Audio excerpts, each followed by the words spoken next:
আজকে যাচ্ছি হলো পারমদন ফরেস্ট, বনগাঁর যে পারমদন ফরেস্ট সেখানে। এই নৌকো পারমদন ফরেস্ট, আর এটা কিন্তু লালকুঠি, সরি নীলকুঠি, নীল সাহেবরা এখানে কিন্তু থাকতো ইংরেজ। অনেক পুরাতন বাড়িটি, ভাঙাচোরা পুরো, একদম পুরো ভাঙাচোরা। এই পুরাতন বাড়িটি ইংরেজ আমলের, তো ওই জন্য অনেক পুরনো টাইপের, ভাঙাচোরা টাইপের, ঠিকঠাক না।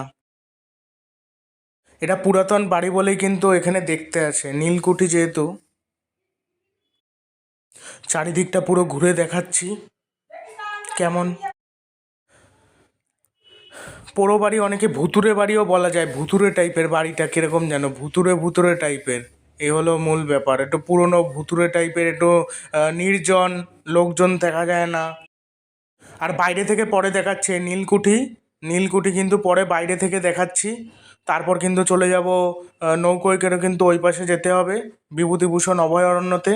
বিভূতিভূষণ অভয়ারণ্য ঘুরে তারপর দেখাবো, সবই দেখাবো আজকের ভিডিওতে, সবই তোমরা দেখতে থাকো ভিডিওতে। তবে এরকম আলাদা করে এখানে দেখার কিছু নেই, পারমদন বা নীলকুঠি এগুলোতে খুব একটা যে দেখার জিনিস রয়েছে তা কিন্তু নয়। পুরো বাড়ি টাড়ি অনেকে দেখতে ভালোবাসে, পুরাতন যে ডাকঘর, পোস্ট অফিস, সেইগুলো। আর এই যে নীলকুঠিটা বাইরে থেকে দেখাচ্ছি, পুরাতন বাড়ি দেখে মনে হচ্ছে ভুতুরে বাড়ি, অনেকে ভুতুরে বাড়িও বলে থাকে, তখন ভিতরে কোনো লোকজন থাকে না। আমার তো একা যেতে, রাতে আসলে পুরো মনে হবে ভুতুরে বাড়ি, কেউ নেই তো, ফাঁকা নির্জন। এবার নৌকোতে করে চলে যাব ওই পারে পারমদনে, এবং সেখানে পারমদনের ভিডিওটা করব এবং দেখাবো পুরোটা, পুরো এরিয়া জুড়ে একটা লোকজনও নেই। পারমদনে এবার যাব নৌকোয় করে, ওই যে অনেকগুলো। এবার যাব হলো বিভূতিভূষণ অভয়ারণ্যতে, নৌকোয় করে যাব এবার। নৌকোয় যে যাচ্ছি এখন, নৌকোয় বসেছি। অসাধারণ, পুরো জায়গাটা অসাধারণ লাগছে। পারমদন বিভূতিভূষণ অভয়ারণ্য, চলে এসেছি পারমদনে বিভূতিভূষণ অভয়ারণ্যতে। জঙ্গল আর জঙ্গল, এই যে ভেতরে প্রবেশ করছি, শুধু জঙ্গল, আর কিছু তেমন দেখার কিছু নেই।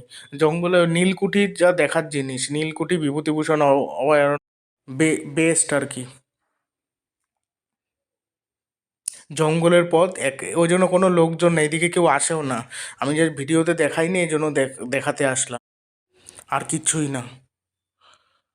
ছোটোখাটো জঙ্গলের মতো, এই আর কি।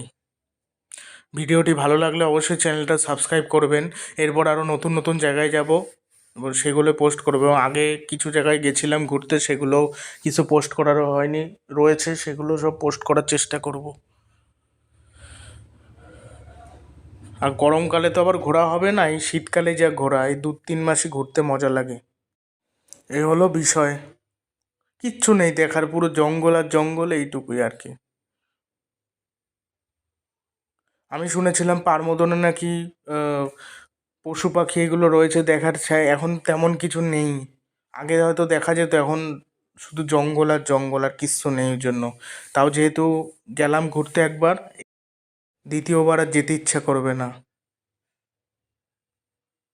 মানে তবে ওই যে অ্যাডভেঞ্চার যারা পছন্দ করে তাদের জন্য ঠিক আছে, মানে নিরিবিলি অ্যাডভেঞ্চার, জঙ্গল, গাছপালা, হ্যাঁ, এইসবের মধ্যে দিয়ে। এরপর আবার বাড়ি গিয়ে কথা বলছি, গাছের ডাল টাল রয়েছে, মোটামুটি দেখিয়েছি। এবার বাড়ি যেয়ে যা বলার বলছি, সবই মোটামুটি দেখিয়েছি। পারমদনের ভিডিও তো দেখালাম, পারমদন বিভূতিভূষণ অভয়ারণ্য, এটা কিন্তু বনগাঁ থেকে অনেকটাই দূরে, নীলকুঠিতে সম্ভবত অবস্থিত, এবং বাসে করে যেতে হয়। বেশ ভালোই লেগেছে, এবং দেখার তেমন কিছু নেই, অনেকটা জায়গা জুড়ে বিস্তৃত, এবং জায়গাটা একটু নিরিবিলি টাইপের, শীতকালে ঘুরতে যাওয়ার জন্য পারফেক্ট। ভিডিওটি ভালো লাগলে অবশ্যই চ্যানেলটা সাবস্ক্রাইব করে দেবেন, এবং ভিডিওটি ভালো লাগলে ভিডিওটি শেয়ার করে দেবেন। এই বিভূতিভূষণ অভয়ারণ্যতে একবার পিকনিকে গেছিলাম ছোটোবেলা, আমার ঠিক খেয়ালও নেই, এমনি ওই জায়গায় ঘুরেও দেখেছি নাকি মনে নেই, অনেক ছোটোবেলায় গেছিলাম তো। হ্যাঁ, ভালোই লেগেছিলো, একটা বাঁশবনের ভিতরে ছিল আর কি, পিকনিক করতে গেছিলাম। এই পার থেকে ওই পারে কিন্তু যেতে হয় কিন্তু নৌকো করে, মানে নীলকুঠি থেকে বিভূতিভূষণ অভয়ারণ্য যেতে হয় কিন্তু নৌকো করে, যেতে বেশ ভালো লাগে নৌকো করে, অসাধারণ লাগে। অসাধারণ মুহূর্ত, শীতকালের জন্য ঘুরতে যেতে ভালো লাগে। এখানে যায় শীতকালে লোকজন, কিন্তু গরমকালে একেবারেই যায় না, বন্ধও থাকে, যখন জোর গরম থাকে তখন বন্ধও থাকে, তখন কেউ যায় না, এই জন্য আর কি অফ থাকে। বেশ ভালো লাগলো। বিভূতিভূষণ অভয়ারণ্য চিড়িয়াখানার মতো না, মানে একটু অন্যরকম, একটু অ্যাডভেঞ্চার যারা পছন্দ করে তাদের এখানে যে ভালো লাগবে।